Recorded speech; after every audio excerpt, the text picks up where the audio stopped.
Germany বরাবরই ভারতের বড় বন্ধু। এবার তারা এক এমন কাজ করতে চলেছে যা গোটা বিশ্বকে অবাক করে দিয়েছে।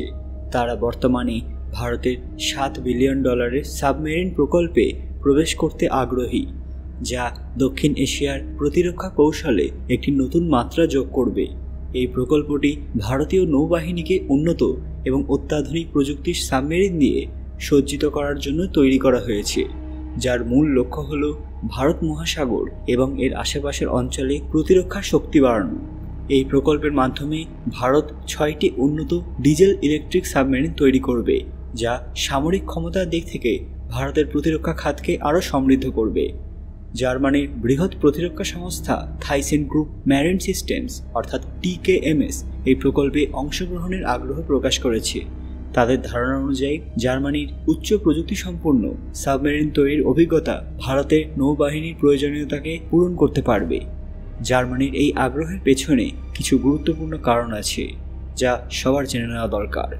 ঠিক কী ঘটেছে সবটাই জানবেন আজকের ভিডিওতে, এবং কিভাবে এর প্রভাব ভারতের উপর পড়বে। সর্বোপরি ভারত কিভাবে বিশ্বের সর্বশ্রেষ্ঠ স্থানে চলে যাবে জানলে আপনারা সবাই অবাক হবেন। তার আগে কমেন্ট বক্সে ভক্তির সঙ্গে হর হর মহাদেব লিখতে ভুলবেন না। সকলকে আমাদের চ্যানেল পুরাণ কথায় স্বাগত। আজকে আপনারা জানবেন কিভাবে ভারতকে সাহায্য করতে চলেছে জার্মানি। ভিডিওতে এগোনোর আগে সবাই অবশ্যই আমাদের চ্যানেলটি সাবস্ক্রাইব করে নেবেন। জার্মানির এই আগ্রহের পেছনে কিছু গুরুত্বপূর্ণ কারণ রয়েছে। তারা কিন্তু কোনো কাজ স্বার্থ ছাড়া করে না। ভারত বর্তমানে বিশ্ব রাজনীতিতে এবং সামরিক শক্তিতে একটি ক্রমবর্ধমান শক্তিশালী দেশ হিসেবে পরিচিতি পাচ্ছে। পশ্চিমের দেশগুলোর সাথে ভারতের ঘনিষ্ঠ সম্পর্ক থাকলেও তার প্রতিরক্ষা এবং অর্থনীতির ক্ষেত্রে নির্দিষ্টভাবে জার্মানির প্রবেশকে কৌশলগত গুরুত্ব প্রদান করা হচ্ছে। ভারতীয় নৌবাহিনীর জন্য সাবমেরিনগুলি কেবল সমুদ্র প্রতিরক্ষা ব্যবস্থা নয়, বরং এটি সমুদ্র সীমা রক্ষা এবং আঞ্চলিক নিরাপত্তা বজায় রাখার জন্য অপরিহার্য। যেহেতু চীন তার সামুদ্রিক শক্তি বাড়িয়ে তুলছে এবং ভারত মহাসাগরে ক্রমবর্ধমান প্রভাব বিস্তার করছে, তাই ভারতকে তার সাবমেরিন ফ্লিটকে আধুনিক এবং শক্তিশালী করার দিকে মনোযোগ দিতে হচ্ছে। জার্মানি যদি এই প্রকল্পে অংশ নেয়, তবে এটি কেবলমাত্র প্রযুক্তিগত সহযোগিতা নয়, বরং ভারত জার্মান প্রতিরক্ষা সম্পর্কের একটি মজবুত ভিত্তি গড়ে তুলতে পারে।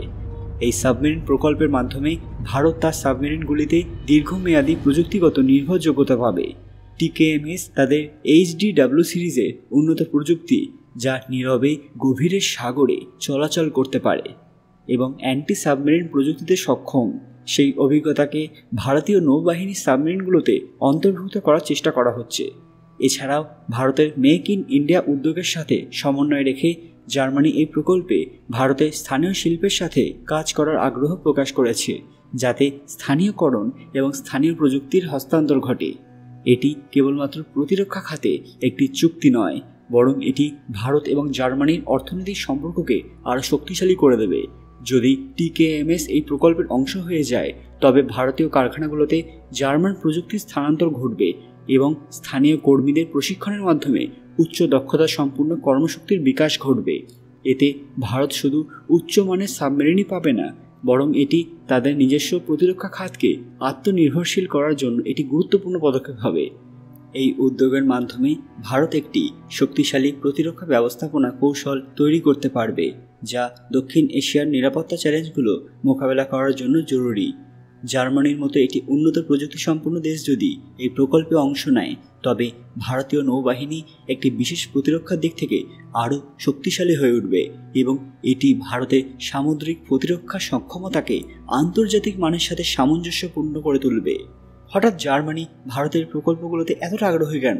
কারণ আমরা সবাই জানি ভারত একটি দ্রুত বর্ধনশীল অর্থনীতি এবং প্রতিরক্ষার বাজার, যা আন্তর্জাতিক প্রযুক্তি এবং বিনিয়োগের জন্য বিশেষভাবে লাভজনক। ভারতের বিশাল বাজার এবং মেক ইন ইন্ডিয়া উদ্যোগ বিদেশি কোম্পানিগুলোর জন্য স্থানীয় উৎপাদন এবং অংশীদারিত্বের সুযোগ তৈরি করেছে।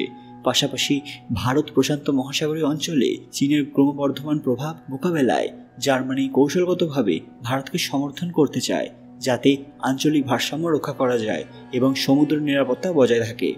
ভারত জার্মানিকে তাদের $7 বিলিয়ন সাবমেরিন প্রকল্পে অংশীদার হিসেবে গ্রহণ করার বিষয়ে ইতিবাচক মনোভাব পোষণ করছে। যদিও বেশ কিছু জিনিস এখনও ভাবনা চিন্তা করার দরকার আছে। বন্ধুরা, আপনাদের কি মনে হয় ভারত কি জার্মানিকে এই সুযোগটা দিয়ে ভালো করবে, নাকি এটা কোনো ভুল হয়ে দাঁড়াবে? আপনাদের মূল্যবান মতামত কমেন্ট বক্সে অবশ্যই জানাবেন। আজকের ভিডিওটি লাইক করবেন এবং শেয়ার করে সবাইকে দেখার সুযোগ করে দেবেন। সমস্ত প্রকৃত ভক্তরা কমেন্ট বক্সে হর হর মহাদেব লিখতে ভুলবেন না। আরও এরকম দরকারি আপডেট পেতে পুরাণ কথা অফিসিয়াল চ্যানেলটি মনে করে সাবস্ক্রাইব করে নেবেন। খুব তাড়াতাড়ি ফিরে আসবো আরও একটি দরকারি ভিডিও নিয়ে। ততক্ষণ আপনারা এই ভিডিওগুলো দেখতে পারেন। ধন্যবাদ।